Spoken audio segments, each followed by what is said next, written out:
ازاي السجاير بتتهرب مثلا؟ السجاير بتتهرب؟ السجاير بتتهرب. انواع معينه من السجاير ولا؟ طبعا، الحاجات المستورده، اوكي ماشي. انك تشتري العلبه اللي هي المستورده بتاعت السوق الحره، اللي ما فيش عليها الليبل بتاعت احترس التدخين مش عارف يؤدي وبتاعه. اللي هي بتاعت الانتاج، الشركات اللي عندنا في مصر.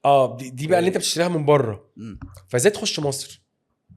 فمثلا كان في حد قال لي على الحكايه دي وانا شغال، بس طبعا ما كانش ليها اهميه بالنسبه لي، انا بتكلم على الشماريخ يعني. قال لي ان بورسعيد مثلا مينا حره. يعني ايه مينا حره؟ يعني لا تخضع للقانون المصري، امم. زيها زي آه، بعض المقاطعات في كوريا الجنوبيه، زيها زي هونج كونج، نفس الفكره، مينا حره. طيب فقال لك ان مثلا في كونتينر جاي ترانزيت، مش عارف، انا حاسس ان انا اتكلمت كتير قوي في القصه دي، بس لا لا لا اوكي. تمام.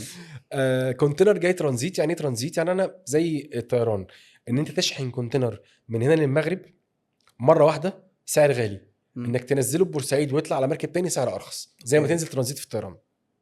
فقال لك انه الكونتينر بينزل يطلع من باب 20 رايح باب 2، في النص يقف عند محل يتشال جزء من البضاعه ويتحط كراتين تانية برضه سجاير، بس امم. يكون فيها تراب اوكي. بنفس الوزن، امم. عشان لما تتوزن هناك محدش ياخد باله. محدش ياخد باله.